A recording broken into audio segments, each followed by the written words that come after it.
Vengeance Falls. In Loot Season 2 Episode 3, Molly is so excited to see Nicholas in his upcoming play, Vengeance Falls, that she invites his parents to attend as a surprise.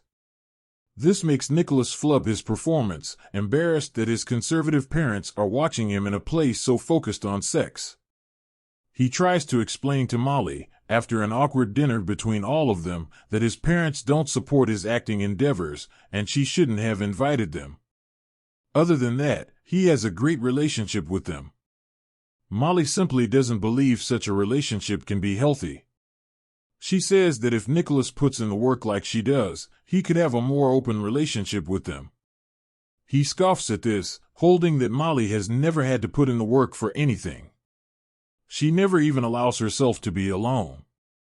So, to prove to Nicholas that she can be alone, Molly gives him and the rest of the staff the day off. She's going to have time to herself for the rest of the day. Meanwhile, Sophia tries to get Howard to finish a presentation for the Space for Everyone project. But Howard gets distracted when Sophia gets a notification at the same time he and Ainsley get notified of a Taylor Swift concert. Howard tries to prove that Sophia is a Swiftie, but she denies it.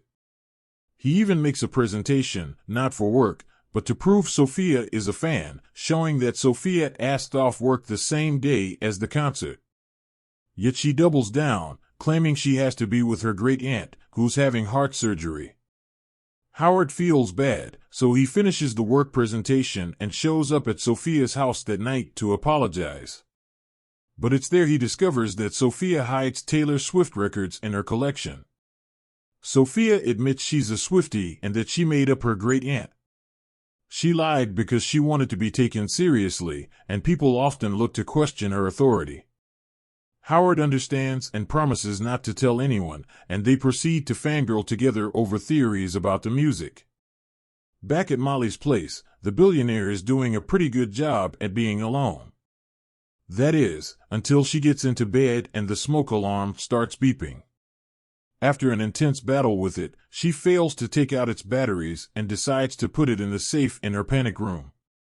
Unfortunately, the panic room locks behind her. She's trapped inside, as she doesn't remember the code to get out. Nicholas, who gets alerts when the panic room locks, shows up to let her out. Molly is embarrassed about not being able to do anything by herself, but Nicholas encourages her. At least she's trying. She apologizes for trying to give him advice about his parents, but he admits she wasn't entirely wrong.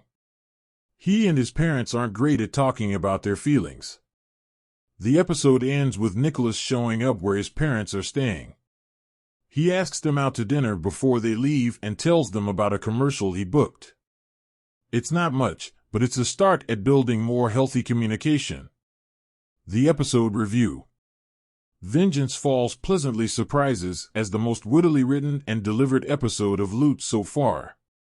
Sure, it loses the plot of the show's overarching narrative, but that mostly works to this episode's advantage, as it allows it to function more simply as a fairly classic sitcom episode, with likable characters who go through funny escapades and learn some life lessons along the way.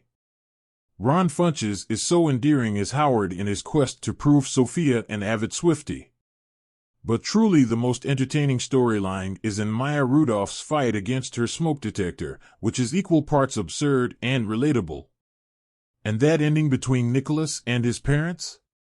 It was so sweet and goes to show that, while Molly's expectations of building a healthy relationship may have been unreasonable, there are often still small steps that can be made to build bridges.